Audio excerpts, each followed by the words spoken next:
ના ભાબરપુર વિસ્તારના રૂની ગામ ખાતે ચૌધરી સમાજનું જે સંમેલન થયું હતું આ સંમેલનમાં કેટલાક વ્યક્તિઓ દ્વારા સમાજના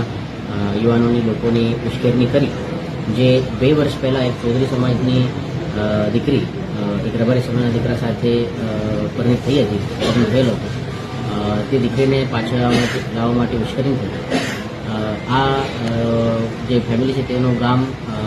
બનાસકાંઠા જિલ્લાના ઓગળ તાલુકાના થરા પોલીસ સ્ટેશનના ઊન ખાતે આવે છે અને ઊન ખાતે આ ઉશ્કેરણી કરીને લોકોને લાવવામાં આવ્યા આજે 1000થી પણ વધુ લોકોના જે ટોળા હતા તે ટોળા બહુ એગ્રેસિવ હતા માહિતી મળ્યા પછી તાત્કાલિક પોલીસ તે જગ્યા ઉપર પહોંચી 2 થી 3 કલાક તેની સમજાવટ પણ કરવામાં આવી અને તેમ છતાં તેઓ દ્વારા ત્યાંથી વિખરાવા નથી આવ્યા વોર્નિંગ આપ્યા પછી પણ પોલીસ ઉપર અને લોકો ઉપર પથ્થરમારા કરવામાં આવ્યો લોખંડના પાઇપ લાકડીથી ધોકાથી મારવામાં આવ્યો તો પોલીસ દ્વારા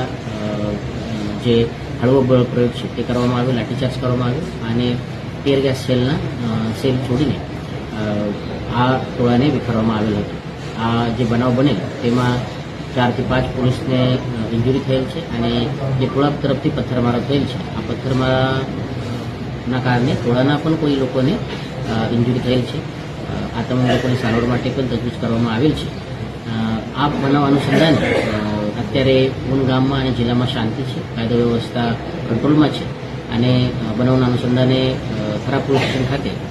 ગુના પણ દાખલ કરવામાં આવેલ છે જે ગુનો ભારતીય ન્યાય સંહિતાના 109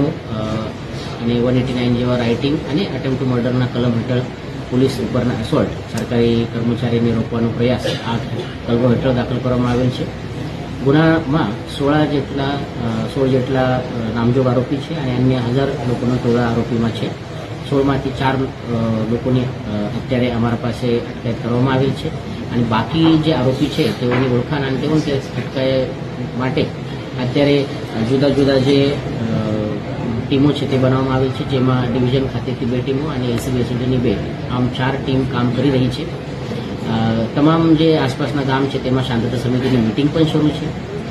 જુદા જુદા સમાજના જે આગેવાન છે ચૌધરી સમાજ હોય રબારી સમાજ હોય સામાજિક ધાર્મિક તમામ આગેવાનો દ્વારા અપીલ પણ કરવામાં આવી રહી છે હું પણ આપના સૌના માધ્યમથી